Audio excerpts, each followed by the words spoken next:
Starting broadcast. Countdown. And we're live! Tater Nation, welcome to my hotel room. We are at the Quality Inn here in Loves Park, Illinois, and today I'm going to be making some gourmet grilled cheese sandwiches.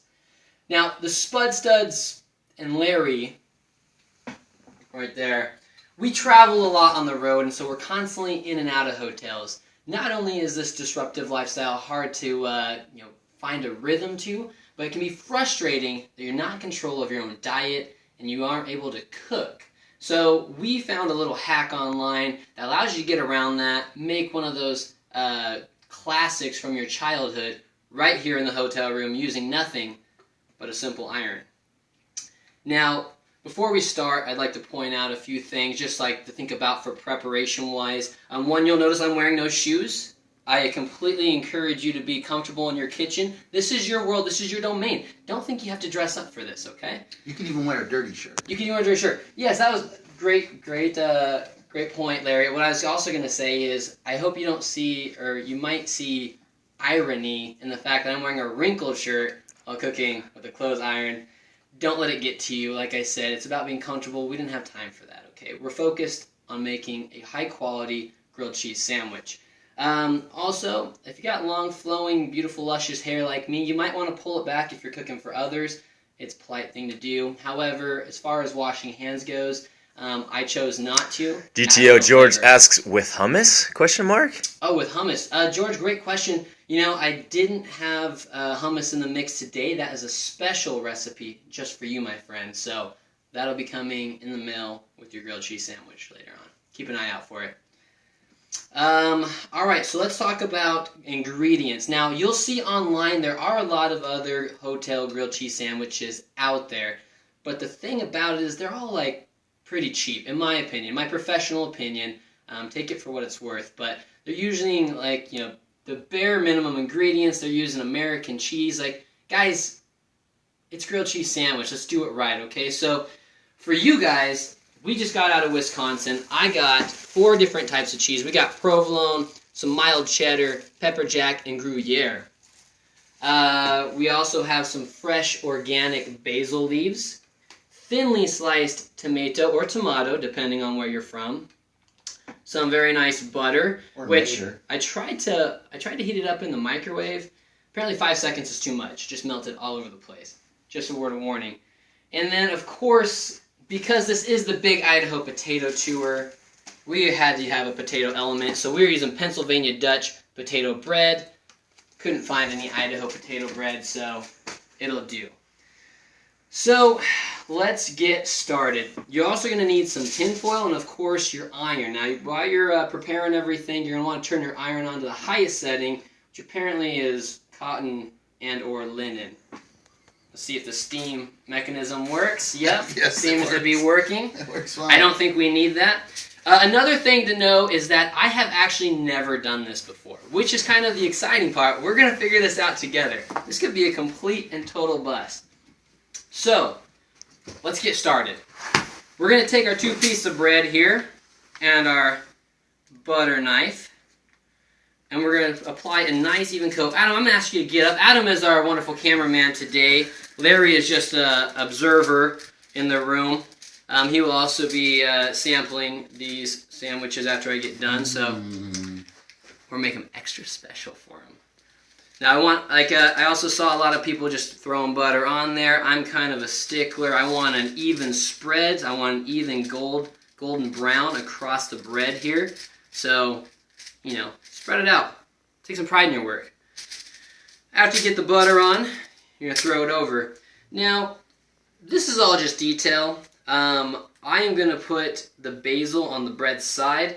I'm going to break it up a little bit because I just want the essence to be absorbed into the loaf. So I don't want, like everyone having to try and chew through big basil leaves, but the whole point is to catch that essence, that basil. Larry, can you smell that basil? It's good, right? You didn't wash your hands. It's good, right? I didn't, no. And then we're going to pick out our cheeses here. So I'm going to take one of each for this first sandwich. Obviously, this is a personal preference, how you want to do it, how you want to mix it up. My goal here, though, one thing I did think about with this tomato, you can add the tomato afterwards if you want, if you don't like hot tomato, or in order to preserve the bread, keep it from absorbing all the liquids and getting wet, which no one likes soggy bread, I'm going to add a couple pieces sandwiched in between the cheese slices, right like that. Can I get a close-up of this to set up real quick? Like I said, Check this out. you got the butter on the other side. Hope we lost some basil. Got the basil right in there, the essence. I'm going to let the cheese hang out a little bit. I like to see it all melty and delicious. And then we're going to sandwich it up just like that. Now comes the fun part. We are going to fold this over like so. I did see a grandma online doing it without tin foil. She's old school though. I don't think I could pull it off. Your grandma knows best. Now these things cook pretty fast as long as you got this on the highest setting. So all you're going to do is set that on there and let it sit for about 30 seconds. And please work out the way it's supposed to. You can actually hear it cooking, you can hear it sizzling. But while it's cooking, I want to talk to you about one of my favorite hotel hacks. It's something that if you're staying in a lot of hotels, you have a volatile schedule, you're driving a wide load, you're not always able to get there on time. And so one thing that is great to know is how to cancel when it's past the cancellation time. Now there is a point where there's nothing you can do. But one of the things you can do, let's check this real quick. Okay, we got a little bit of time. It's sticking a little bit. Peek? Okay. No. We don't want to ruin the surprise yet. One of the things that I have learned you can do to cancel outside that cancellation window is by just changing your reservation. So let's say that the cancellation time was 6 p.m. the day before. It is now 7 p.m. You know you're not going to make it the next day. You want to cancel, but you can't. What you typically can do is go online or call customer service and ask to change the date. So they say, yeah, we're coming in a day later. We're going to stay a day longer. Beef it up. Act like you're staying another day. Like they want to accommodate you. And so you move that window a day later. So you say, instead of Friday, now we're coming in on Saturday. So once they move that, now all of a sudden, you are in the proper cancellation time for the next day that you just changed it to. All right, let's go ahead and take a quick peek real quick. Oh, look at that nice browning right here. We missed a little bit over here. It's still a little soft, so I'm going to try and get that. And it's wrinkled. And obviously, it is wrinkled. Astute observation, Larry. And we want to get that cheese nice and melty, of course. So there were some people online who said if you put the butter on the inside with the cheese, you can bypass that whole sticking to the tinfoil thing. It seems weird to me. I don't like that because then you usually have a real soggy wetness inside. Or maybe you don't need the butter. You can do it without butter too. You can also, I also learned you can do it in a toaster. Turn the toaster sideways, put the cheese on top, and then put them in the toaster that way, which I thought was kind of clever. But then again, once that cheese melts over into the toaster, you're risking a grease fire right there. You just need a fork to traverse that cheese. A fork? Don't do that, kids. Yeah, unplug it before you do that. Safety Larry over here is violating his #1 rule. Don't make fun of safety. All right. We got that side all done. Check it out. Now we're going to flip it over and heat the other side up.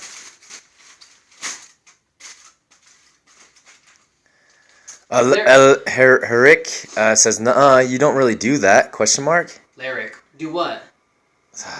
I don't know. She's referring to. Canceling hotels and stuff like that. Oh no, that would require a mistake on my part or on Larry's part. So I guess it probably if he doesn't. Probably happens make a lot if it's a mistake on my part. Yeah. Larita89 says, all in Spanish now. Okay.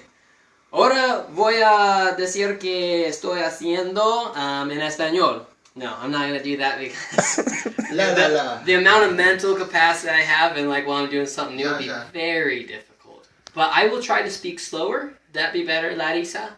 Larita? I am from Russia. Of course. Thanks. I'm working on my Duolingo. Larita89, thanks. Okay. Alright, it is cooking.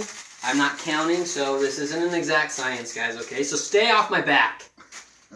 Alright, putting it back on there. I've noticed, too, I think if you take it off too soon, that's when it starts to stick. The cheese hasn't quite melted yet. When you use different cheese types, they're going to have different melting points. That's just science. That's obvious. Everybody knows that, right, Larry? Oh, yeah, I knew that. Would you please explain the difference in the melting points between a mild cheddar and a Gruyere? Gruyere actually melts at a higher temperature than the mild cheddar. How come? Sharp cheddar is a little bit more. It has to do with the enzymes and the closeness of those molecular structures that those enzymes create for the Gruyere. We just lost 5 people. We almost. Killing the ratings. We have had some extra people added to the Periscope though, and they missed the intro. So maybe you can explain to them what kind of cheeses and things are in the sandwich. Oh yeah. So welcome if you are just now tuning in. We are making grilled cheese sandwiches right here in a Quality Inn. We stay at a lot of different hotels. Quality Inns, not at the quality end of things, if you know what I'm saying. But this just shows you can do it anywhere as long as you have an iron, some tin foil, and some good cheese. We just came from Wisconsin, so we are making a gourmet with pepper jack, provolone, a mild cheddar, and Gruyere. We have some thinly sliced tomatoes sandwiched in between the cheese so that it doesn't absorb all the moisture into the bread and make it soggy. And then, of course, we have some fresh organic basil. I was going to go with the regular seasoning, but I said, hey, for you guys, no cost could go unspared. Look at this beautiful, beautiful grill marks on there. Cheese is melting quite delightfully, just like Mama made it. Now, I'm going to add a little more to this side. As you can see, it's still a little soft. I missed some spots there, and I don't accept that. Or Hurrick says yum. Yum. George says perfection. Yes, perfection. I don't cut corners here. Okay? Larry, how's it smelling right now? Would you describe to the people at home like what you're smelling, what you're feeling? This is Ellis's room, so it kind of smells like feet. Hence the no shoes. Like I said, if you guys missed the beginning, it's all about being comfortable in here. Babita Bridge says, where in Wisconsin did you get the cheese? We got it in Janesville. We had an event yesterday with our big Idaho potato truck at Janesville at a Century. And so I just went to the deli department, had it cut up. I couldn't find, I would have really liked to have gone to straight to a major cheese producer or a dairy or something like that. Obviously, we're a little limited on where we can go. So Daniel's Foods Century in Janesville West is where we got these guys cut up for us. But good question. Great question. So like I said, we've got, since it is the potato truck, we're using potato bread, Wisconsin cheese. And feeding a potato driver. Yes, and feeding a potato driver. Oh man, guys. It looks delicious. It smells delicious. Cut into it. That is perfection. Let's go ahead. Let's transfer it to a more durable surface right here. We are going to cut this up. We are going to try it. Got hearts galore. Okay. Come on, get in there, Adam, for the cut. I want them to be able to hear that crust cracking, that cheese oozing out the sides. Did you wash your hands? Like I said, I did not wash my hands because I like to add that extra bit of special seasoning. Dude, show the middle of that again. Oh, man, look at that. Oh. You just cut the cheese. Oh, I cut the cheese. And I'm not sorry about it. Look at that. Ooey gooey, made right here in the hotel room. Larry will give you one right there. Adam, let's get that. Let's get that taste. Yeah, there. get that. Put that all up in your mouth. Here comes the first bite. Here it is.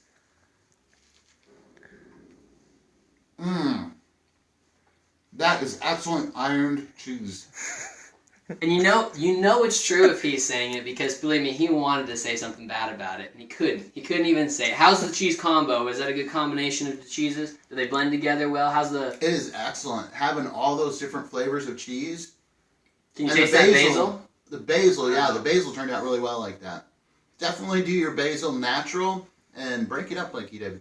Yeah, like I said, if you missed the beginning part here, we put the basil on the bread side and kind of tore it up a little bit because I didn't want people trying to eat through big chunks of basil leaves, but I also just wanted that bread to absorb that essence and capture that.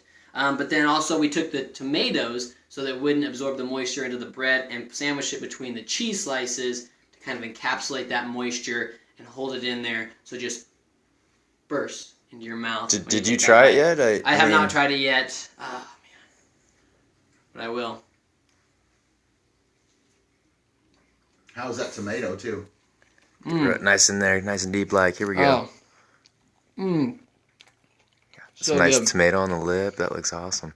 Mm. Thanks for the call out. So good. So that's it.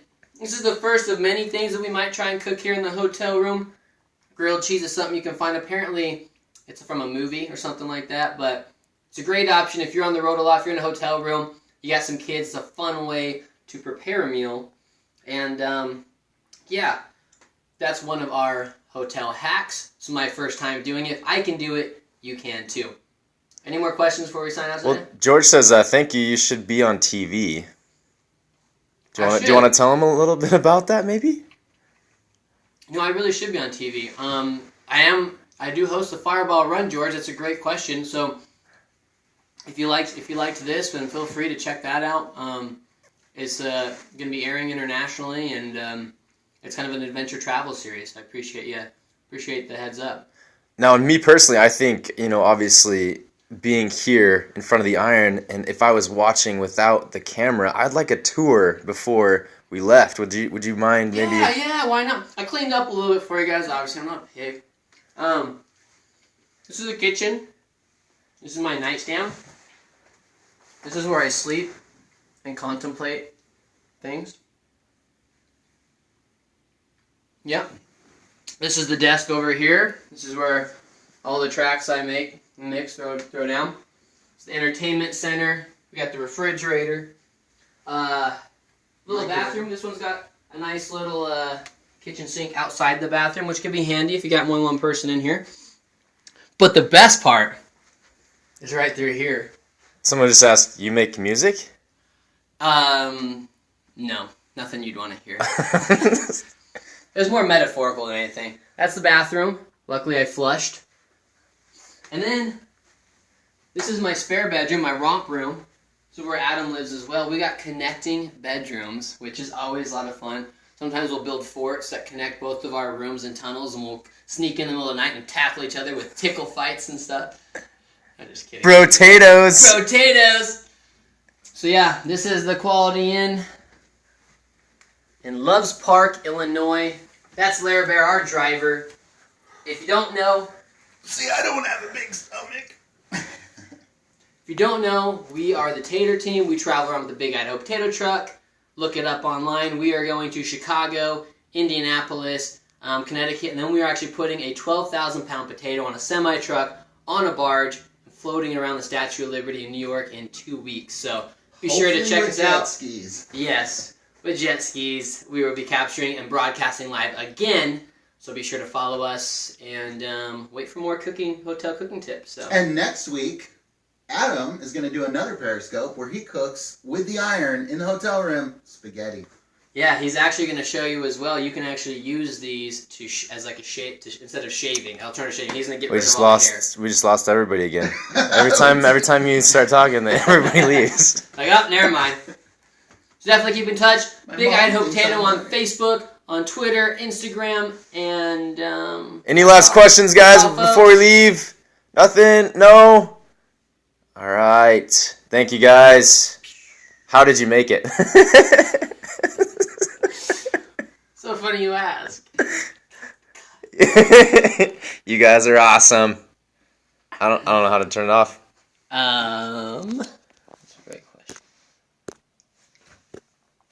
I got a mustache. I got a beard. Oh, there it is.